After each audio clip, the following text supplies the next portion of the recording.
Speaking of guys trying to make the team, somebody who Bobby brought up earlier in the comments, Craig Kimbrel, trying to make the team. The question is, will he make the team? Craig Kimbrel was somebody that was brought to camp on a non-roster invite status. I was very excited that Craig Kimbrel was brought to Mets camp this season, but I thought he would have been a lock. There's one bullpen spot left on this Mets club for the taking, and Craig Kimbrel, he's pitched 17 seasons, looking to make this one his 18th season. His fastball is topping out at 92 miles per hour. Kimbrel used to be able to throw 100 back when he was a Boston Red Sox, when he was an Atlanta Brave. But that feels like so long ago. According to Kimbrel, he says his body feels good.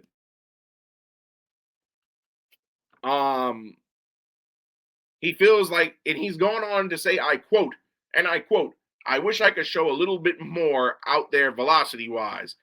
I'm throwing most of my pitches like I want to, but not all of them. Now, as we know, Father Time is undefeated here. Unless you're LeBron James in the NBA, 18 seasons in the bigs, that's a proud career. World Series champion, Rookie of the Year, 4-time saves leader. I think Craig Kimbrel is a Hall of Famer, if you ask me. 7-time reliever of the year. And Kimbrel's 37 years old. He'll be 38 as this season goes on. And and again, go back to the vlogs that we put up on our YouTube channel. In the first vlog from February 28th, we saw Craig Kimbrel in spring training action, and he struggled in that inning. He's been very inconsistent. If you look at the Mets' current bullpen, there's only one open spot. The bullpen is as follows. The closer is Devin Williams. The setup men are Luke Weaver and Brooks Raley. And then you have Luis Garcia, Tobias Myers, and Huascar Brazaban. I would say out of everybody competing for the last spot, Craig Kimbrel should have been the lock to get that spot had he performed well. But his main competition comes in the form of lefty Brian Hudson, who's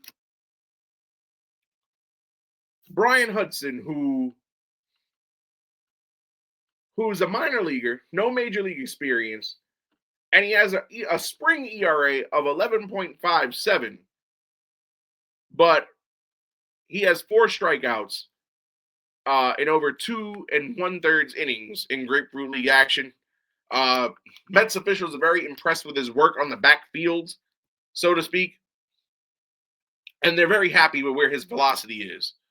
Other bullpen candidates for that final spot include Austin Warren, Joey Gerber, and the most interesting name, Richard Lovelady. The Mets started camp with Richard Lovelady. They let Richard Lovelady go. They DFA'd him. The Nationals took him off waivers.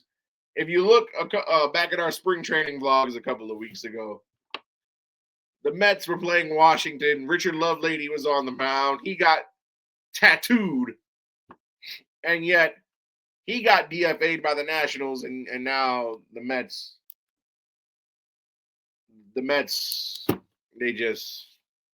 they picked him back up.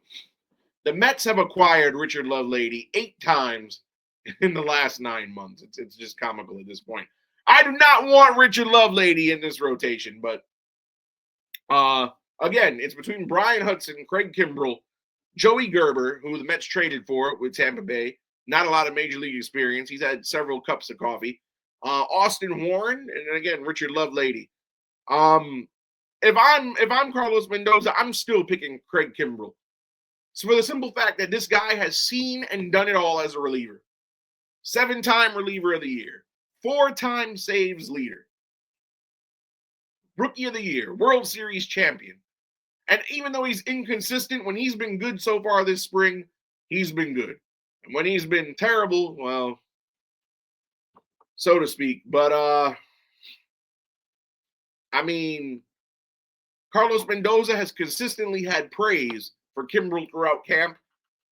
Even with the struggles with velocity and control, I still would like Craig Kimbrel on this roster, if not for his veteran presence in the clubhouse alone. As I mentioned before, Craig Kimbrel, a World Series champion. When you're trying to have a team that competes, you need guys who have won it all so that they can be examples in the clubhouse. Francisco Lindor has played in a World Series, hasn't won one. Juan Soto has played in 2 World Series. He won one and lost one. So Juan Soto knows what it takes to get all the way to October and win the whole thing.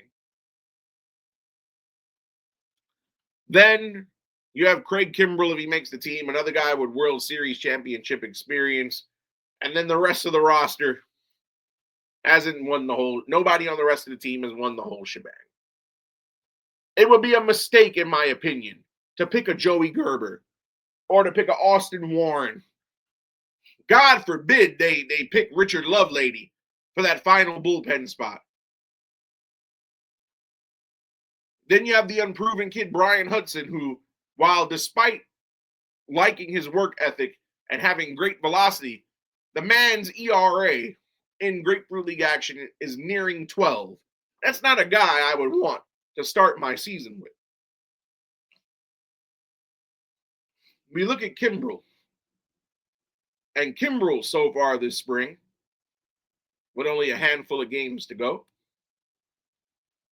So far in this spring, he's appeared in 5 games. No wins, no losses.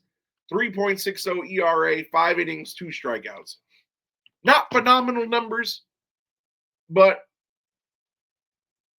at this rate, I'll take veteran Kimbrel for what he could bring to the team from somebody who's won it all in his veteran presence over a guy like Richard Lovelady, who's a human piñata, over Joey Gerber, who doesn't have that much major league experience. And David Stearns keeps telling people that this team is constructed to get to the playoffs.